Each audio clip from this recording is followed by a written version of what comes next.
پیر ذوالفقار احمد نقشبندي صاحب رحمت الله علیه تاسو ته پته ده وفات شوی دی. د هغې ډېر عجیبه د وړوکوالي او د هغې ډېر عجیبه حالات دي. هغې په خپله په یو کتاب کې فرمایلی دي چې زه تقریبا داسې ماشومان چې دا داسې نه جوړیږي. د دې د پاسه شاته د دې د والدینو، د دې د نیا نیکه، د دې د مشرانو دعاګانې داسې چرته یو ماشوم دی درجې ته رسي چې دومره الله والا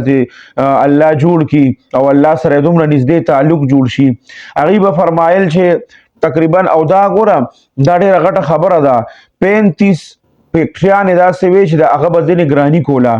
او 35 فیکټریانې دوی فرمایل چې ما به په هغه وخت کې 1 लाख روپۍ ورځ چې ده نو دا به ما اغسته. زه چې به یو فیکټرۍ ته لاړم نو ما به 1 लाख روپۍ ورځ اغسته. نو نن سبا به خلک وایي چې یاره دا 1 लाख روپۍ خو دومره نه وې. هغې په هغه خپل کتاب کې لیکلي دي چې 1 लाख روپۍ به ما په هغه وخت کې اغستې چې کم وخت کې دلته ډالر چې کمونو دا صرف په 18 روپیو، په 18 روپۍ باندې ډالر و. او نن سبا چې ته وګورې نو ډالر په کم ځای کې دی چې دې سره ولا ته ضرب ورکړې نو هغه 1 लाख روپۍ کم ځای ته رسي. نو هغه ټایم کې به 1 लाख روپۍ د ورځې اغستې چې کم وخت کې ډالر په 18 روپیو. نو د نن سبا سره هغې فرمایل چې زه یو فیکټرۍ ته لاړم او د هغې په فیکټرۍ کې ډېره زیاته مسله وه او ډېر زیات انجینران یې وله راغوښتي وو خو هغه نه ټیک کېده. وایي چې کله زه لاړم وایي هلته کې ما تقریبا څه 7 ورځې تېرې کړې او وایي چې واپسې کې راتلم نو د 7 ورځو ما د هلته نه 7 لکه روپۍ راوړې. او هغې به فرمایل چې د خپل ښار کې چې کوم ښار کې به زه اوسېدم وایي د هلته نه به د ټولو نه زیات ټیکس هغه وخت سره ما ورکو. نو دا الله بس یو وخت کې زړه بدل کی او دی مستقل لاسې چرته د مدرسې نه علم هم نو حاصل کړی دی به استادانو سره دغه شان خپل سکول سره او دنیاوي تعلیم سره علم حاصل کړو. چرته د یو درجې 2 کتابونه په یو ځای کې ویلې، لومبنی یو درجې تقریبا شرع متعامل چې و دا دی په خپل علاقه کې ویلو. خو دی به فرمایل وایي زه چې ماشوم وم نو زما والده چې وه هغه به ما د شپې چې به زه د 2-3 کالو مپا بسېدم وایي ما چې به وکتل ما به وایي چې خدای پاکه دا څوک جاړي. وایي زه چې به پاسېدم نو د هغې د ژړا اواز به راته. وایي چې زه ما به وکتل نو زما مور به داسې لاسونه خواره کړي وو الله ته او وایي ژړل به. زه به راپاسېدم په بستره کې به لږ ساعت کېناستم بس وایي هغې چې به کله زه ولیدم نو بیا به ما له خواله راله او کله ناکله به ما د هغې هغه دعاګانې اورېدې او اکثر به یې پکې وې زما نوم به یې پکې اخسته چې یا الله دا ذوالفقار احمد چې دی دا یا الله نیک عمله کې او د خپل دین کار ترېنه واخلې. وایي تهجد په ټایم کې به یې ما له دعاګانې غوښتې. او هغې به فرمایل وایي چې کله زه سکول سره داسې کار وشو چې یو پیره د سکول چوټیانې شوې چې کله د سکول چوټیانې شوې نو په 2 نیمې میاشتې د ګرمۍ چوټیانې وایي په هغې کې زه لاړم یو کاري صاحب سره کېناستم او یو کاري صاحب سره ما سبق شروع کړ. نو وایي زه دومره ذهین وم چې په هغه 2 نیمې میاشتې کې ما تقریبا 6 سپارې یادې کړې، حفظ مې کړې. وایي بیا زما حفظ سره او علم سره ډېر زیات شوق پیدا شوی. وایي زه کور ته چې کله راغلم او زما چوټیانې ختمې شوې نو رور زما چونکې چې و هغه استاد او وایي ما ته وایي چې د بله ورځ نه به سکول کولاویږي. وایي ما والدې صاحبې ته ووایي چې زه سکول ته نه ځم، زه مدرسه کې داخلېږم. وایي هغې چې زما رور ته ووایي نو وایي چې نه دې مدرسه به ورسره مونږ ترتیب وله برابر کړو او سکول به وایي خو چونکې په خپله وایي سکول کې استاد و نو زه به ځان سره سهارې بوتلم. وایي بیا هلته یو استاد و نو هغه سره یې خبره وکړه د ماښام نه بعد مازدیګر نه بعد به بیا زه هغه له تلم او زمونږ په ځای کې وایي بیا ولی الله نومې یو مفتي صاحب و د هغه علاقې د ټولو نه غټ مفتي صاحب و. وایي هغه سره ما کتابونه شروع کړه او ما هغه کتابونه هغه سره د شرع متعامله پورې تقریبا ووي. وایي بیا چونکې زه دی خوا لاهور ته راشفت شوم د یونیورسټۍ دپاره او لاهور یونیورسټۍ کې ما داخله واغسته. نو زه چونکې زما ذهن داسې و چې والدې هم راته دعاګانې کړې وې او هغه حفظ استاد زمونږ ذهن داسې جوړ کړی چې دینداره ذهن یې جوړ کړی. نو بیا لاهور چې کوم یونیورسټي دی د دې شاته طرف ته یو چترالي استاد او غالبا مدرسه وه. وایي هغې ته به زه تلم هغه سره ما خبره وکړه چې زه یاره علم کول غواړم. وایي استادانو سره یې خبره وکړه بیا راته وایي هغې دا نور کتابونه هم شروع کړه. وایي بیا په لاهور کې چې زه وم نو زما وایي پیر صاحب چې کوم و په کراچۍ کې غالبا زبار حسین صاحب د دې پیر صاحب و. وایي هغه سره ما رابطه وکړه چې حضرت ما ته اکثر د مسایلو ضرورت راشي، زه په یونیورسټۍ کې یم نو د دې مسایلو تپوس به زه د چا نه کوم. وایي ما ته یې وایي چې بچې بل چېرته به نه ځې، ته به ډایرکټ ځان رسې جامع اشرفیې ته جامع اشرفیه ته بازي او الته کې جمیل صاحب دی، مفتی جمیل صاحب، مفتی جمیل تانوی صاحب وی د اغه نه بته د مسایلو تپوس کې د بل چانه بنه کې بس وی ما د خپل استاد محترم دا غي نوم واغست نو بس وی زه ما بیا داس کار ماو کو چې سیکل به واغست ځان به جامع اشرفیه ته په سیکل باندې وی عزت له مولا بړما وی زه مفتی صاحب لا چې پړم به پر زلاړم نو خلک وسره ناس دارو لفتا کې نو چونکی زما عمر کم و داسې سپکم ما او د عمر نه کم وجود می چونو دام داسې سپکو وی چې کله هغه ماته وکتل نو ماته وی چې سړي داسې په غوسه کې راته وی ما ته چې حضرت زه دغه شان د مسایلو تپوس د پاره راغلم وی ماته وی چې اخوا د خو مسلو ته پوسونه بنه کې مال هم وخت نه ضایع کې خپل وخت هم نه ضایع کې بیا مې وته وی چې زه خپل حضرت صاحب را لېګلې ما او کیناستم وسره خبره تر مې شروع کړو وی زما ذهن دا جوړ شو چې د سره غو سره ټیم نشته او ما ته خپل استاد محترم وی چې دنه د مسایلو تپوس کې نو دا خو ډېر ګران شي چې د سره ټیم نی او زما ته د مسایلو ضرورت راځي به هر حال وی هغه چې تاسو مسایل لوي چې کیناستو وی هغه سره ټیم نو خو هغه مسایلو تپوس کې ماته نه د غسل مسایل د منځ او داسې د اهم مسایل چې څومره دي دې ته پوښتنه ته ما شروع کړو وی هغه ماته جوابونه راکول وی زموږ هغه مجلس دومره خوږو او دا هغه خبرې په ماخې لګېدې زماغه ته پوښتنه په هغه باندې ښه لګېدل چې تقریبا کم 2 غنټې کې یو نیمه غنټه وي په دغه مجلس کې تیر شوه وی بیا ماته وی چې بس الکه ته ډیر بهترین او زبردست پوسونه کې ما خو ته با خو دې خو ته پوسونه کې د نور ولکانو پشان بس داسې کار دی چې ته دلته راځه خو زما دا پته نه لګي زه اکثر روزګار نه منو بسته دارالافتا کې کینا زه چې فارغېږم نو بس بیا تاسو سره ملاقات کوم او بیا به چې تاسو خبرې اترې ته پوسونه هغه بیا کې وی ما ته چې خدي بیا وې چې رالم بس ناس په مفتی صاحب سره بیا وی د مفتی صاحب په ما باندې اثر دومره ډیر شو چې هغه بیا ما څه کتابونه مشورې یو څه بل څه دا شروع کړو او وی زما چې د دیوبند علما سره محبت پیدا شوه د نو دا د جمیل صاحب مفتی جمیل صاحب د وجه نه پیدا شوه دی وی هغه زما په ځل کې د علماء دیوبند د محبت داسې واچو وی د هغه نه بعد ما د علماء دیوبند ډیر زیات قدر کو او ما ته بدا داسې خلک کاریدل لکه چې صحابه کرام خو مونږ نه دي لیدلې خو د دې د حالات چې ما اوریدل او ما به خلکو ته بیانول نو ما به وی چې بس دا صحابه هم مونږ نه دي لیدلې خو بس دا اکه د صحابه او غزندګي چې په دې وخت کې چا خپل کړه وا هغه د علماء دیوبند دي په ما باندې ډیر زیات اثر بیا غیب فرمایل چونکه وی ما مستقل دې سره سره وی ما خپل حفظ هم بیا پوره کو وی ما مستقل چرته چونکه د مدرسې نه داسې فراغت نه دي شوی نو بیا ما ته تقریبا غیوی فرمایل چې 2 مدرسې یو خو ملتان کې قاسم العلوم چې دا نو یو مدرسه به بل یادول چې د 2 مدرسو نه ما ته اعزازي سند ملو دی او ما ته اغي دستاربندي کړی دا چونکه زه مستقل مدرسې نه نیم فارغ شوی او د وفاق المدارس العربیه پاکستان په باره کې به فرمایل چې کم وخت کې دا چونکه نوې جوړ شوی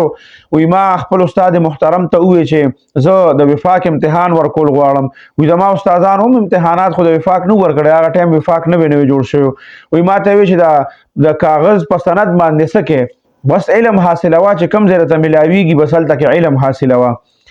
غیب فرمایل وی ما ته دا احادیثو اجازت چې کم دینو دا د ډیر غټو ځایونو نه ملو شوی دی او داسې سلسلې دي پکې چې هغه ډېر زیاتې نږدې دي نبی کریم صلی الله علیه وسلم ته غیب فرمایل چې حضرت مولانا سالم صاحب د حضرت مولانا قاسم نانوتوی صاحب رحمت الله علیه دا غي وې زه انډیا ته تلو ما دیوبند ته وی اغي ز خپل ځای ته بوتلم ما ته وی چې حضرت ته برازي ز خپل ځای ته چې کله بوتلم نو یو کمرې ته دن نکړم او په یو کټ کې کینولم او ما ته وی چې تاسو ته پته را چې دا کټ د چا دی وی چې نه ما ته خو پته نشته وی چې دا د مولانا قاسم نانوتوی صاحب رحمت الله علیه دا د اغي کټ ته وی زه په اغي کې کینولم او ما ته وی چې په دې کې به ته کینې او زه به تاسو ته د حدیث اجازه درکما نو یو التنا ما ته اجازه حدیث ملو شوی دی او فرمایل به وی یو ما ته داسې سلسله نه ملو دی چې زه ترکی ته تلم او الته کې د حضرت مولانا زاهد الکوثری صاحب رحمت الله علیه داغي یو شاګرد او اخیری شاګرد دغه ژوند دی نو هغه چونکه حکومت وی چې دا د هغه اخیری شاګرد دی نو هغه قومي ورثه چې ورته وی چې دا زموږ یو وراثت غونته دی هغه ډیکلیئر کړو چې دا د ډیر زیات خیال ساتي نو د هغه په خدمت کې با 15 شپږ ډاکټران هر وخت موجود او د هغه به ډیر زیات حفاظت ساتي د هغه دوايان او ډیر زیات خیال به ساتي حفاظت به ولکو وی اغیبا الته کې په خپل کور کې ولا یو مسجد غونته جوړ کړو هغه خپل ډاکټران اغیبا ټول راټول شو الته به مونږ کو صرف د جمعې پرواز براوته د جمعې پرواز چې په بهر راوته نو په مسجد کې ولا د شیشې کمره جوړه کړې و د ډاکټرانو په نگرانۍ کې به یو هغې ته راوست او بیا د هغې نه به واپس د ډاکټرانو په نگرانۍ کې دوباره به ورته چا سره به ملاقات اجازت ورته نه وی چې چونکې د دې د عمر ډېر زیات دی په دې عمر کې که دې ته چېرته د بار یو کس ورسره میلو شي نو معمولي غوندې وایرس که دې ته ولګي نو د دې په هغه جسم کې دومره قوت مدافعت نشته د هغې د وجې نه به دې چې دی نو دې ته ډېر زیات نقصان ورسي او دا زموږ اخري ورثه ده د زاهد الکوثري صاحب شاګردو نو وی هغه ما ته چا وویل چې حضرت صاحب خدا اجازت چې کله د حدیثو ورکوي نو کم از کم دلته د دې په دې مسجد کې او د دې په دې ځای کې به دلته دې سره 15 ورځې تېرې وي زه ډېر زیات فکرمند شوم چې دی خو مال اجازت رانکړي ځکه موږ سره خو 2-3 ورځې دي زه خو به مخکې ځم او مخکې به چونکې زموږ مخکې سفر دی نو وی الله نه مې دعاګانې شروع کړې دعاګانې مې کولې وی چې د جمعې پر ورځ مې وکړه حضرت صاحب راووته کمرې ته راغی دا شیشې په کمره کې دغه که زه هغه خادم لی ورغلم چې کله خادم له ورغلم نو هغه ته ما وویل چې دغه شانزه حضرت سره ملاویږم وی ما ته وایي چې تاسو ما ورته دغه شانزه د پاکستان نه راغلی یم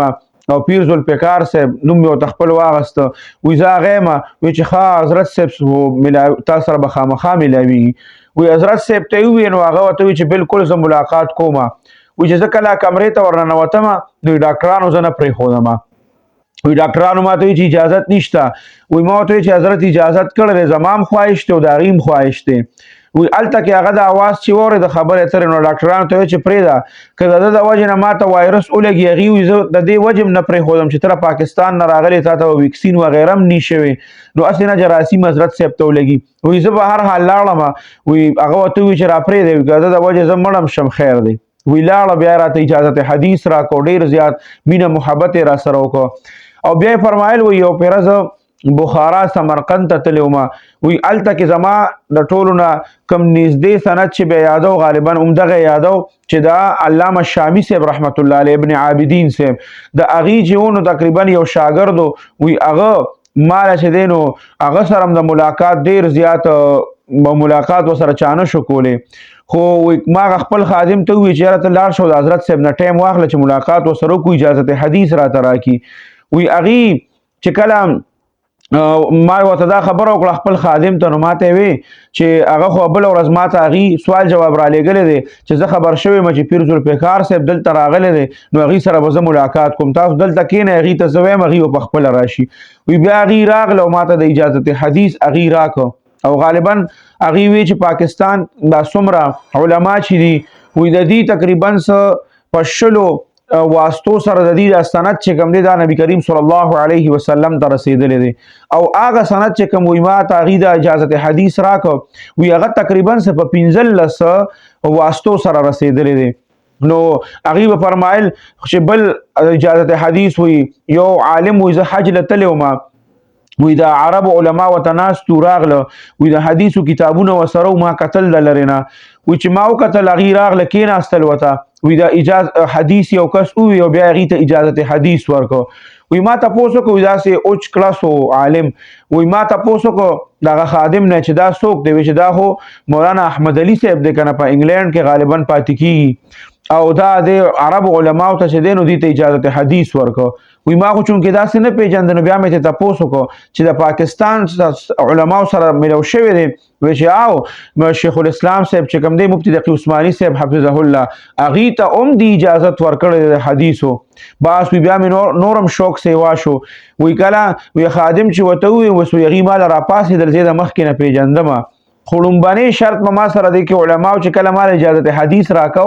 وی ما سره به دا شرط لګاو چې ته به لومبې د توبې دا کم کلمات چې دي وی دا به ویل مونږ به درپسې وایو د توبې د کلماتو نه بعد چې کوم دی نو مونږ به تاله اجازت حدیث درکو وی هغه توبې کلمات به مې وویل نو د هغې نه بعد مې بیا ماله اجازت حدیث راکو نو بیا مولانا احمد علي صاحب هم ماله اجازت حدیث راکو او د دې زندگی چې کوم وادي خو به تقریبا د ورځې 1 लाख روپۍ اخیستې او تقریبا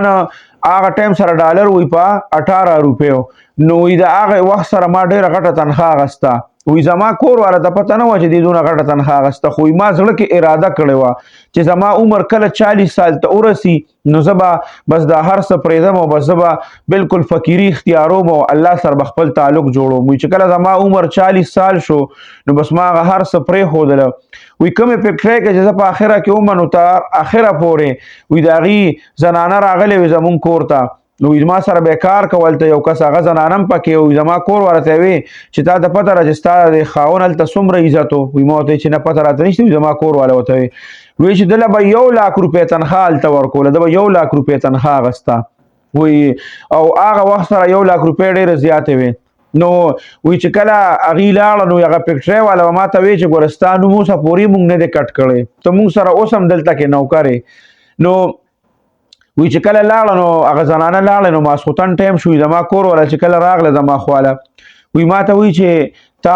به څونه تنخوا اخېسته وي ما ورته ویل چې دونه ما ورته ویل چې چا راته وویل چې دا زنانه راغلې وې هغې راته وویل وایي چې دا خو ډېره غټه تنخوا تا هغه ټایم سره نه اخېسته وایي چې وایي ما ته وایي چې ستا د هغې نه بعد چې تا دا هر څه پرېښي دي دا 30 سال تقریبا وشو خوشه د هغې نه بعد ستا چېرته په زړه کې داسې راغلي دي چېره ما دونه مال حال او پیسې او هر څه پرېښودل او د الله طرف ته متوجه شوم او فقیري مې اختیار کړه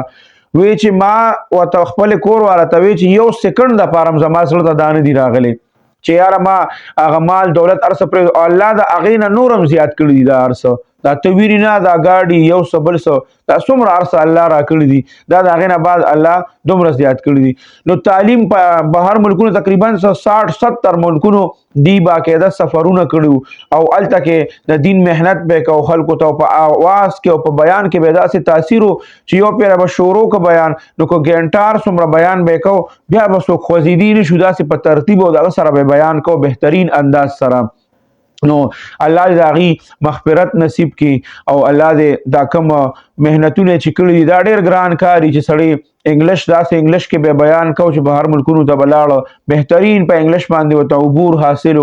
تقریبا تعلیمي یافته نو په هر څیز ورته عبور حاصل نو دا ډېر ګران کار دا هر څه پرېښودل او په دې کې زموږ دپاره ډېر غټ سبق دی چې هغې دا زندګي د دې وجې نه اختیار کړه دا الله سره تعلق د دې وجې نه جوړ کړه چې هغې ته پته وه د هر څه پاتې کېدونکي دي د ورځ به د دې نه ځو او هغه د هغه ورځ په پیر صاحب باندې راغله د هغې بس د مرګ ورځ ده او جنازه به وشي او بس هغه سفر به شروع شي چې هغه بیا ختمېدونکی نه دی نو الله دې د هغې مغفرت نصیب کړي او الله دې د هغې هغه نه ختمېدونکې زندګي چې ده او هغه دې الله ښکلي کړي الله دې ورله جنت الفردوس کې ځای ورکړي او دا کومه سعی چې په دنیا کې کړې ده د الله د دین دپاره الله دې دا قبوله کړي او چې څومره د هغې